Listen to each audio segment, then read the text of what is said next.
जय श्री राम दोस्तों, आज के वीडियो में आपका स्वागत है। आज के वीडियो में हम बात करेंगे श्री कोटि रुद्र संहिता का 5वां और 6ठा अध्याय के बारे में, जिसमें हम नंदीकेश्वर शिवलिंग की महिमा के बारे में बात करेंगे।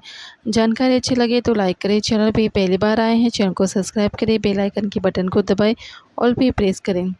सूत जी बोले कि हे ऋषियों, कालांजर नामक पर्वत पर श्री नीलकंठेश्वर शिवलिंग स्थित है। यह भक्तों के लिए कल्याणकारी है। वहीं एक सुंदर कुंड है, जो मनुष्य उस कुंड में स्नान करता है उसके सभी पाप नष्ट हो जाते हैं और उसे मुक्ति मिल जाती है।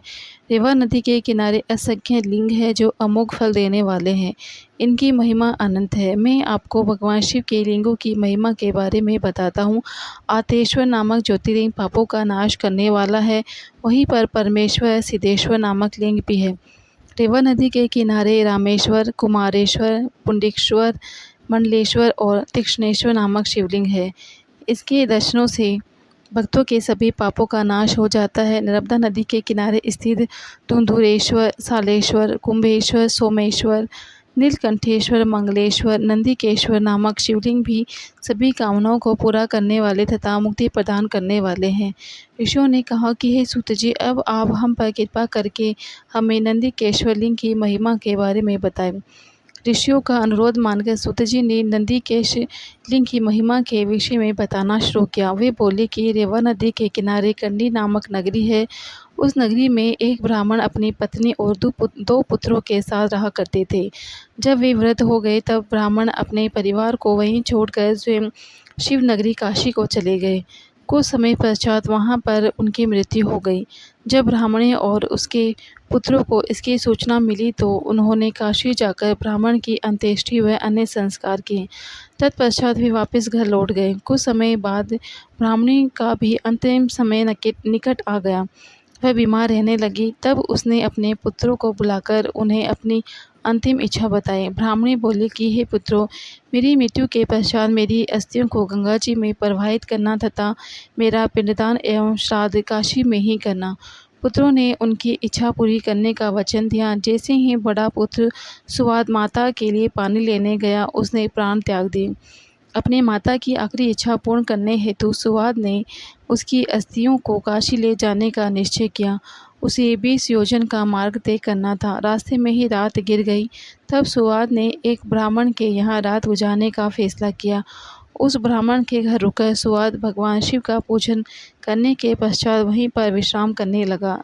तभी वहाँ एक अद्भुत बात दिखाई दी। जिस ब्राह्मण के घर में सुवाद ठहरा था, वह सुबह शाम दोनों समय अपनी गायों का दूध निकाला करता था। आज भी उसने अपनी स्त्री से कहा कि बर्तन दे दो, मैं दूध निकालता हूँ। तब उसकी पत्नी ने दूध का पात्र दे दिया और बछड़े को खोलकर गाय के पास भेज दिया। परंतु बछड़े ने जैसे ही थोड़ा सा दूध पिया, उसे तुरंत गाय के पास से हटा दिया गया। माँ के पास से हट जाने पर बछड़ा उछलने लगा, जिससे ब्राह्मण के पैर में ठोकर लग गई। क्रोधित होकर ब्राह्मण ने बछड़े को बहुत पीटा और गाय का दूध निकाल लिया। गाय दुखी होकर रोने लगी। अपने बच्चे को दूध नहीं पिला सकती थी। मैं अपने बच्चे को पीटते हुए देखती रही, परंतु उसकी कोई मदद नहीं कर सकी। तब बछड़ा अपनी माता को समझाने लगा कि माता, तुम धैर्य रखो, जो जैसा करता है वह उसी का फल भी भोगता है। अपने बछड़े की ज्ञान भरी बातें सुनकर गाय बोली, मैं जानती हूँ कि तुम सही कह रहे हो, परंतु अपने पुत्र की दुर्दशा मुझसे नहीं देखी जाती। मुझे उस ब्राह्मण को दंड देना ही होगा, क्योंकि यदि मैं कुछ नहीं करूँगी तो यही बार बार होगा। तब बछड़ा अपनी माता से बोला, माँ, यदि आप ब्राह्मण को मारोगी तो आपको ब्रह्म हत्या का पाप लगेगा। अपने पुत्र की ऐसी बातें सुनकर गाय ने कहा, पुत्र, तुम ठीक कह रहे हो, परंतु गाय को सताने का दंड ब्राह्मण को अवश्य मिलना चाहिए। बाकी रही ब्रह्म हत्या, उसके पाप को मिटाने का उपाय मैं जानती हूँ। यह कहकर गाय चुप हो गई। गाय और बछड़े की ये बातें सुआद ने सुन ली थी। यह सब सुनकर उसने सोचा कि मैं अपनी माँ की अस्थियाँ लेकर काशी जा रहा हूँ, परंतु यह भी देखना चाहता हूँ कि गाय ब्रह्म हत्या के पाप से कैसे मुक्त होती है और अपना बदला कैसे लेती है। प्रातःकाल होने पर सुवाद वहाँ का दृश्य देखने लगा। उस दिन ब्राह्मण ने अपने पुत्र से दूध निकालने के लिए कहा। उसके पुत्र ने भी गाय के बछड़े को पीटना शुरू कर दिया, जिससे गाय को क्रोध आ गया और उसने अपने सींगों का प्रहार करके बगल में लड़के को पटक दिया। यह देखकर ब्राह्मण ब्राह्मणी दोनों दौड़ते हुए अपने पुत्र के पास आए, परंतु कुछ ही देर में उनके पुत्र के प्राण पखेरु उड़ गए। तब हाहाकार मच गया, तब रोने लगे। ब्राह्मण ने पीट पीट कर गाय और उसके बछड़े को घर से निकाल दिया। ब्रह्म हत्या की दोषी उस गाय का रंग सफ़ेद से काला पड़ गया। जैसे ही गाय और बछड़ा घर से निकले, वह पथिक सुवाद भी उनके पीछे पीछे चल पड़ा। वह देखना चाहता था कि गाय क्या करती है और कहाँ जाती है। चलते चलते वे नर्मदा नदी के किनारे पहुँचे, जहाँ पर पहले से ही नंदिकेश्वर महालिंग विराजमान थे। गाय ने नर्मदा नदी में 3 गोते लगाए तो उनका रंग पुनः सफ़ेद हो गया। ये देखकर सुवाद को बड़ा आश्चर्य हुआ। गाय वहाँ से निकलकर कहीं अन्यत्र चली गई।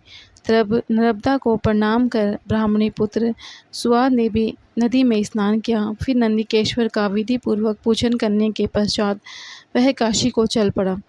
रास्ते में सुवाद को एक युवती दिखाई दी, जिसे सुंदर वस्त्र व अलंकार धारण किए हुए थे।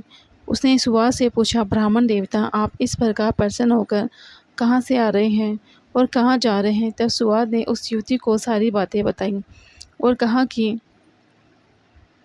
मैं अपनी माता की आज्ञा को पूर्ण करने हेतु उनकी अस्थियां काशी ले जा रहा हूँ। तब ये सुनकर वह युवती बोली, ब्राह्मण, तुम बहुत भोले भाले हो।